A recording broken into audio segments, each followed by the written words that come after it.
एक से बढ़कर एक सुनहरे सपने दिखाने का काम किया है महोदय अपने अभिभाषण में। लेकिन हकीकत में जनता को क्या मिला? जनता के हाथ आया आश्वासन, वादे और 2047 के सपने। महाकुंभ के भगदड़ में श्रद्धालुओं की हुई मौत पर मैं गहरी संवेदना व्यक्त करता हूं। आस्था को इन्होंने इवेंट बनाने का काम किया। मैं निश्चित तौर पर कह सकता हूं महोदय, इन्होंने आस्था को इवेंट बनाने का काम कुंभ में किया। कम से कम 1 करोड़ रुपए का प्रत्येक परिवार को मुआवजा दे। आप इवेंट कर रहे हैं, आस्था को इवेंट के रूप में मनाने का काम कर रहे हैं। 2014 में 2 करोड़ नौकरी का झांसा देकर के आए थे। आज हमारे युवा रोजगार के लिए दर दर भटक रहे हैं। औरंगाबाद लोकसभा के सभी मतदाता मालिकगण का मैं धन्यवाद देता हूं कि उन्होंने हमें इस तरह का अवसर प्रदान किया। महोदय, महामहिम महोदया ने एक से बढ़कर एक सुनहरे सपने दिखाने का काम किया है महोदय अपने अभिभाषण में। लेकिन हकीकत में जनता को क्या मिला? जनता के हाथ आया आश्वासन, वादे और 2047 के सपने। 2047 के लिए ये सपना दिखाने का काम कर रहे हैं महोदय। महाकुंभ के भगदड़ में श्रद्धालुओं की हुई मौत पर मैं गहरी संवेदना व्यक्त करता हूं और ये जरूर कहना चाहूंगा, महाकुंभ की भगदड़ सरकार की प्रशासनिक व्यवस्था का महायज्ञ था। सब कुछ कंट्रोल में है और फिर भी भगदड़ मच जाती है महोदय। चाहे वो स्टेशन पर हो, अस्पताल में हो या रोजगार के कार्यालयों में हो, भगदड़ मच जाती है। आस्था को इन्होंने इवेंट बनाने का काम किया।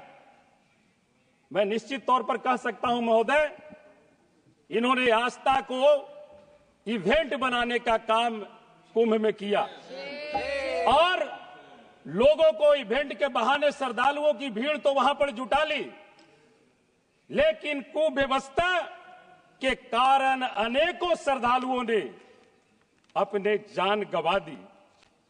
मैं निश्चित तौर पर कहना चाहूंगा कि सरकार उसका संज्ञान ले और उन श्रद्धालुओं की जो मौतें हुई है आकलन करके कम से कम 1 करोड़ रुपए का प्रत्येक परिवार को मुआवजा दे।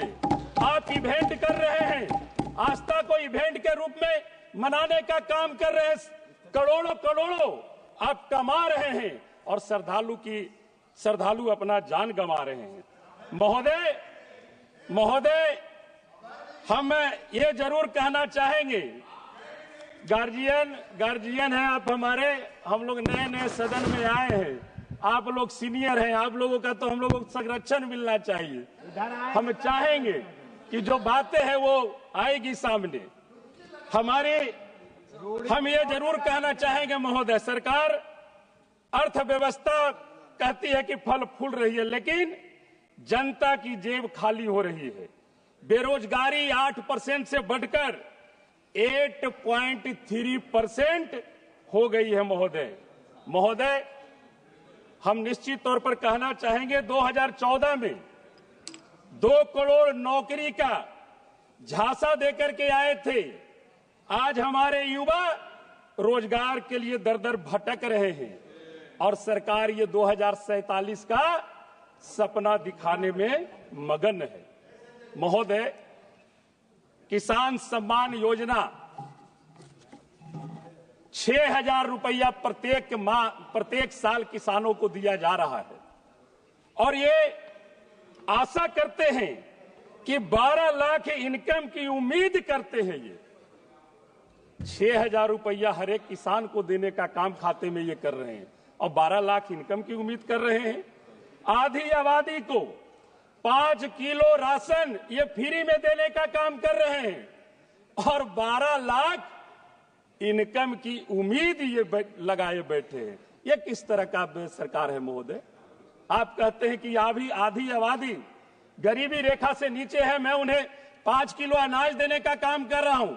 मैं मानता हूं कि आप 5 किलो अनाज दे रहे हैं, इसका मतलब है कि वो 75-80 करोड़ लोग गरीबी रेखा से नीचे बसर करते हैं और उनका जीएसटी के रूप में उनकी गाढ़ी कमाई आप वसूल लेते हैं।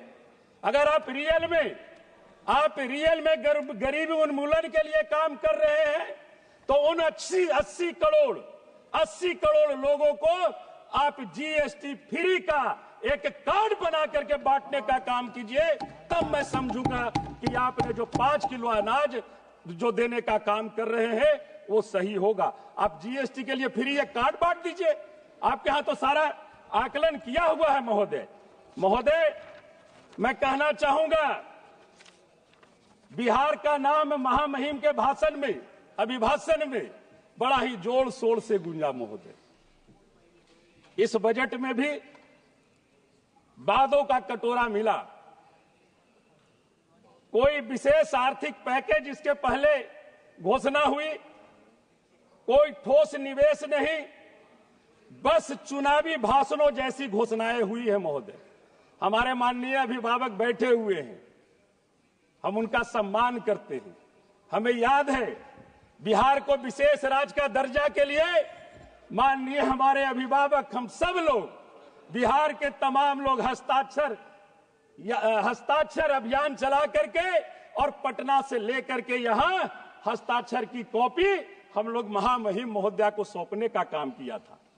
हम कहेंगे माननीय अभिभावक से कि आप सत्ता में हैं और पूरा ये देश जान रहा है आज कि आज जो ये केंद्र की सरकार है, बिहार की बैसाखी के सहारे ये केंद्र की यह सरकार है। तो हम चाहेंगे कि आप बिहार हित के लिए, अगर बिहार को आप आगे ले जाना चाहते हैं तो आप बिहार को विशेष राज्य का दर्जा इस सरकार में दिलाने का काम करें, तब जाकर के मैं समझूंगा कि आप बिहार हित की बात कर रहे हैं। विशेष राज्य का दर्जा मिले ताकि निवेश बढ़े। हम एक बात और कहते हुए अपनी वाणी को विराम दे देंगे महोदय, हम इशारा समझ गए हैं। हम विराम देना चाहेंगे महोदय।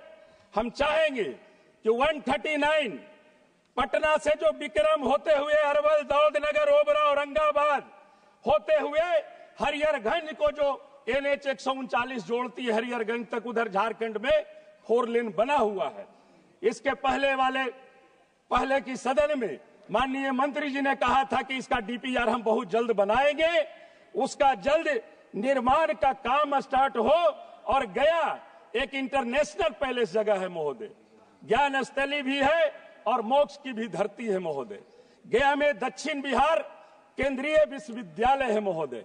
हमने पहले भी प्रस्ताव रखा था सदन में कि उस केंद्रीय विश्वविद्यालय का नाम बौद्ध धर्म के सबसे बड़े प्रचारक अशोक सम्राट के नाम से उस यूनिवर्सिटी का नामकरण किया जाए और गया में जो मेट्रो का लाइन का जो काम होना है, मेट्रो जो चलनी है, उसे केंद्रीय विश्वविद्यालय तक विस्तार किया जाए।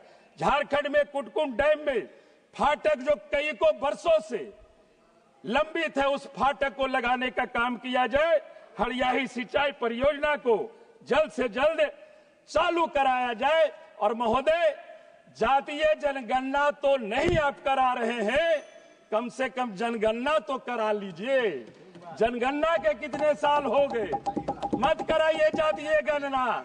माननीय अभिभावक है, हम लोग महागठबंधन की सरकार बनी, बिहार में जातीय जनगणना हुई और गणना के अनुसार, आबादी के अनुसार उन्हें आरक्षण देने का काम किया गया। हम लोग 9वीं अनुसूची में शामिल करना चाहे, नहीं हुई। और भैया आप ही लोग ने है कि रीड दायर कर करके फिर उसको बंद कराए। इसलिए हम आग्रह करेंगे, जातीय गणना तो नहीं तो कम से कम जनगणना तो करा लीजिए। आपने हमें इस अवसर पर बोलने का अवसर प्रदान किया, इसलिए आपको हम धन्यवाद देते हैं। बहुत बहुत प्रणाम। माननीय श्री इंद्रांशु सुब्बा जी।